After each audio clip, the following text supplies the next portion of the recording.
next interview, I guess, is rather interesting because the built environment we have seen is a powerful force in our daily lives, and it enables survival for most, but for others it means to express themselves.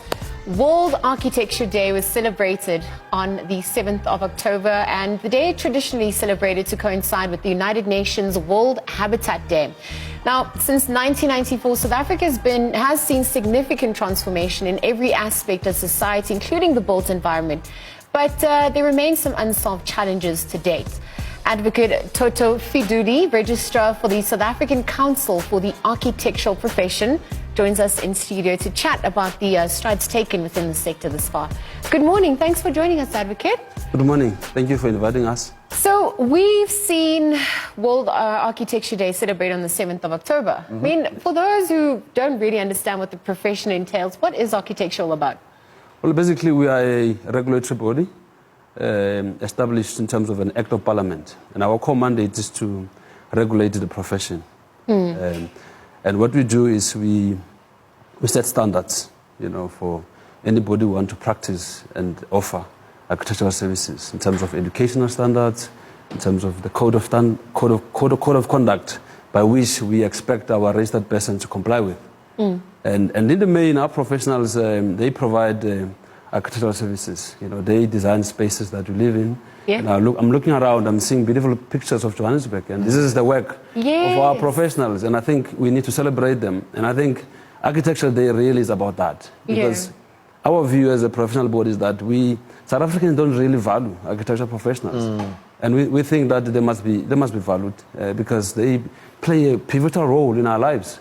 And if we involve them and make sure that they are part of our planning in terms of when we design our homes, we'll make sure that our homes are functional, they serve our needs, and improve our quality of our lives. Yeah. And how can architects contribute to the realization of affordable housing? As you know, a lot of people out there are actually living in squalor. Where does architecture come in there? Well, I think we come in, basically, let me put it this way. Architects, they start the life cycle of any building that you can think of. And they will be used whenever, for example, if government have got a big project, let's say a housing project, they have to involve our architecture professional to design the space. And that's where they get involved in. But I think in terms of making sure that there's affordable housing, we expect government to drive that process. And that's where now we involve our professionals to try and assist. It's been spoken of some of the milestones within the sector, but a lot more still needs to be done. I mean, what to date would you say are some key milestones in terms of transformation that the sector has experienced? And in the same breath, what more needs to be done to make it more inclusive, of course, for women, the pay gap, gender parity, etc.? We've had a strategy very recently, and one of the impact statements that we've put to the fore is that we want an inclusive built environment. And we believe that architectural professionals are in the center of that, to try to make sure that our society is more inclusive. So we want professionals to lead that program. But there are many challenges in the profession in terms of transformation. And I think mainly is because most of our professionals are not getting work. The construction industry has been going down. There's no work. So if you want to transform, you must make sure that professionals have got work so that they're able to employ people, to make sure that there's more, black people participating. But also we need to also go back to our communities and begin to promote architecture so that more learners can take architecture at universities, and flood the market. But currently, architecture is not well promoted within our communities, especially black communities. So we have said that we are going to undertake serious campaigns to the public, to the township, to the villages, to say there is a profession, and that profession is respected, and it's a key profession, and we believe that you must also partake in it and study towards it.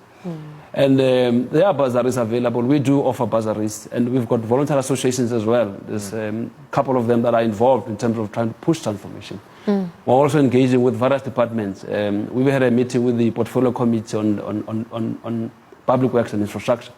And we've been pleading with them to say that the procurement policies that are in place, that have been pushed by the Treasury, do not assist us to transform, because they are market-driven. If you are a medium to small practice, you are a one-man show or two people, it's very difficult to comply, because the most experienced practices are the ones that are going to get work. And who are those practices? They're not necessarily those targeted groups that we want to try and promote. So these debates are ongoing. We'll be in Parliament on the 23rd of October. We're going to engage on these matters to make sure that we make sure that at least the profession is sustainable. There's work for designated groups, and also we promote the profession. Toto, now what about the children who are watching here and they're undecided about what they want to do as a future job prospect? I think the main question that people want to ask is, do architects actually make a lot of money? Well, architects are professionals because we have 4 categories of registration in the profession. We've got a professional architect, that's somebody who's highly qualified to design spaces. And then we also have a professional senior architectural technologist, somebody who's got design abilities, of course, but also more trained to prepare technical documentation. And you've got a professional technologist as well, and a draft person. And most of the professional draft persons and technologists, they are playing, most of their targeted market is the townships and the villages, and we're encouraging that they must also be registered to be able to design properly. But we want to also plead to the public to at least value our professionals and pay them. Because most government departments, in fact, even members of the public, they expect a professional to discount. You know, some of them are expected to discount up to about 65%. No. Sure. And how do you expect somebody to run a business, a profitable business? Yeah. You know, if you're a black child in a township, in a village, and I'm saying your architecture is it's something that you must consider, you say, hey, there's no money there. But in fact, there should be. It should be a leading profession in the built environment. Let's look at some of the success stories within the architecture. I mean, who are some of the notables that are flying the flag high for South Africa, using their influences, styles, and of course also businesses that they've managed to conjure? Well, we've got very big practices in South Africa. We've got Paragon architects. They are well known. They design very beautiful buildings. We've got Bogeman and architects.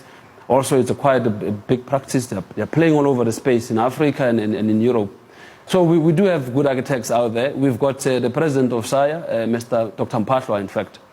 Well-known architects. They started overseas, and they are here in the country to try and build. We've got our president, Mr. Charles Nduku, as well, a well-known architect who's doing very well. So we do have role models. So what we need to do, maybe as a regulatory board, is to promote, those key architects who've done well. But there's also many women.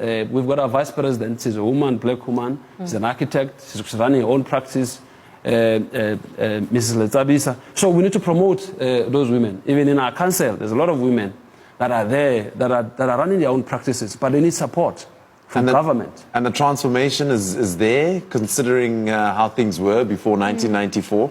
I like the fact that you mentioned females as well in there. Yes. But is there gap for more transformation? I think we need more transformation. And I think we can only realize transformation if we change our procurement policies to try and cater for those upcoming architectural professionals, to give more to our communities. And I think, we also need to go back to rural areas and townships to try and promote architecture, to say that this is not a luxury for the rich, but it's a need for you to build your dream home, to make sure that your home is functional, it covers your needs. So we need to do that. How would you say the fourth industrial revolution is also impacting the space? Well, certainly it does. Remember, the fourth industrial revolution brings a lot of technology. Yeah. So in terms of designing, they use it in terms of doing 3D. So you can be able to see your home before it's even built. So they're using all these technologies to try to show you how your home will look like before it's even built. So it does impact our profession as well. Now, if I want more information about your profession or what you specifically do, Toto, how do I go about getting in touch with you? Or if I want to learn more, how do I go about it? If you want to learn more about the South African Council for the Architecture Profession, you can go to our website, www.sakapsa.com. You can call us on 011-479-5000, or you can email us at info@sakapsa.com. I'm just looking at some of the notables that you've mentioned, and I wonder, what do you think is South Africa's unique flavor that we bring, perhaps to our style of work, our influences, or even just in solidifying our heritage and history, because that's also reflected through the architecture and buildings that we see today?